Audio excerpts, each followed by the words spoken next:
An ordinance confirming the appointment of Gerald Kimmel to the position of lieutenant in the fire department and declaring an emergency.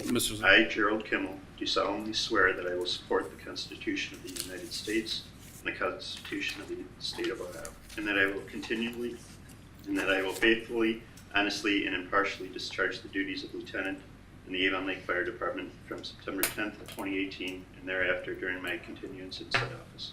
Congratulations, sir.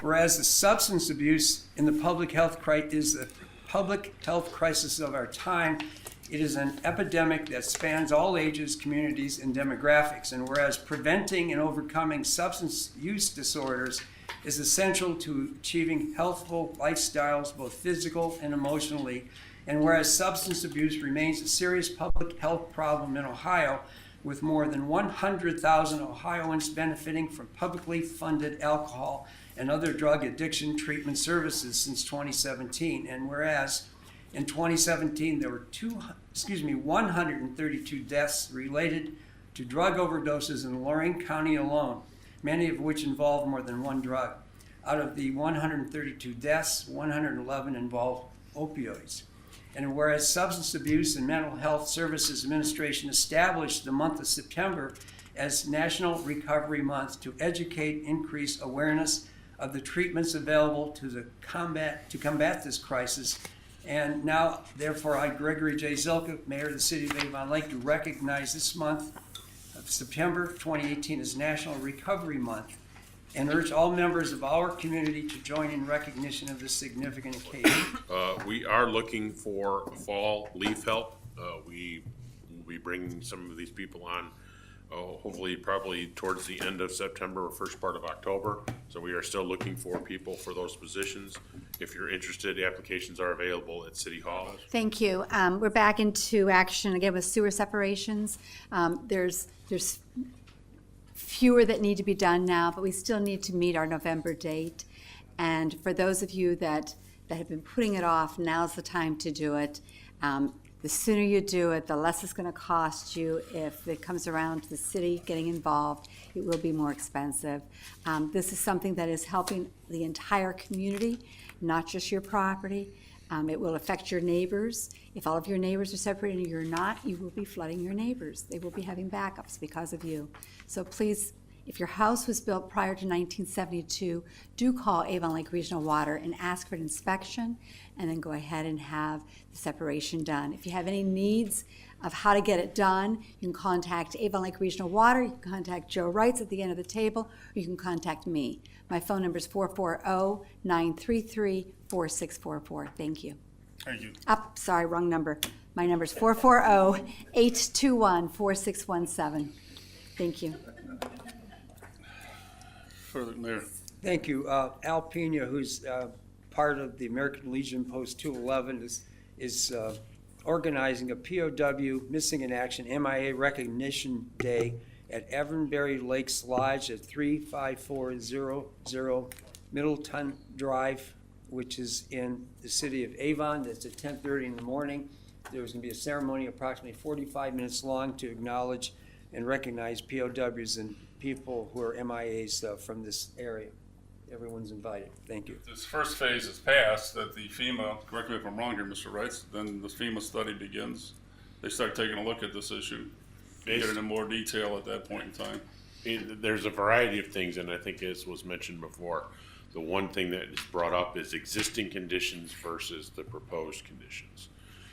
Existing conditions based upon the photographs and so forth for discussions, I think, was touched on previously before I went on vacation, where Mr. Saylor was talking about the elevations on the FEMA flood maps as they compare to the existing topography on the golf course. So that's an existing condition that doesn't change if, basically doesn't change if nothing is done on the site. But then there's also the changes that would be proposed as it affects with the new development and the new layout.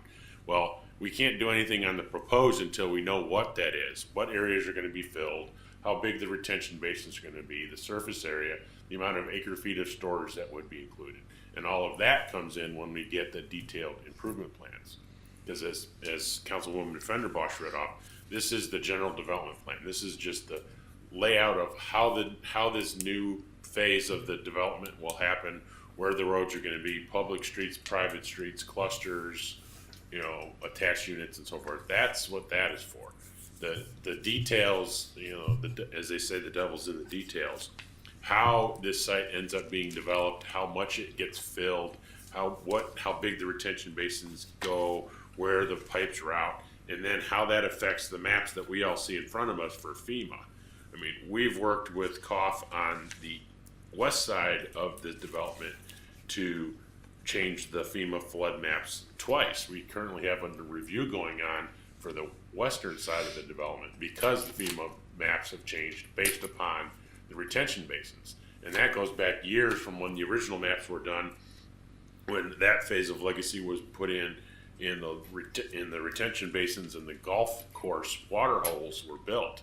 And we tried to get FEMA to look at it at that time, and they said, well, don't come back to us until you have this grading done. So at that time, before that phase was built, we kind of dealt with FEMA on what we were submitting, and we've had 2 revisions since legacy went in. The latest one that is currently being reviewed has been in the process for about a year now, if I can ask Jim, plus or minus, working with them because of how the western side of the development is phased. Now with this one, we would want to look at it again, most definitely, but it took a lot of studies, and we didn't even submit for the west end until the retention basins were all built and so forth, and pipes were put in place. So there is a process, but there is a LOMAR F, letter of map revision based upon fill, that could be submitted early on, but final design doesn't happen until those areas are filled and graded. So there is a process that I go on record in planning commission. I mean, I've had 30 years of people calling me and taking pieces of me when there's been flooding concerns in backyards. So I'm very well versed in how residents are concerned about this, and I share those concerns as this development goes on, because these are the discussions that will go on for many, many years after we're all gone. So I want to make sure we do it right. The unique thing that we have, and I go back to, once again, previous discussions, the unique thing we have with this development that was brought to Mr. Koff's attention was we have a flood study, we have a drainage study for this waterway that goes through the golf course, goes north and studies it from the railroad tracks all the way to Lake Erie.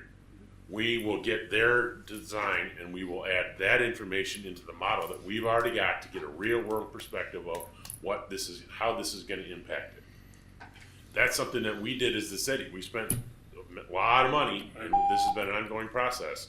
We've also got flow meters in the creek trying to gauge the water that's coming in from Avon, so we can add that and update that component. So we're doing an awful lot of work on our end to make sure that we're analyzing the waterway in our city. Now that we have a development coming in, we want to merge that information with what we've already got to make sure we have a very accurate representation of how this development will impact not only this immediate area, but everywhere downstream all the way to Lake Erie.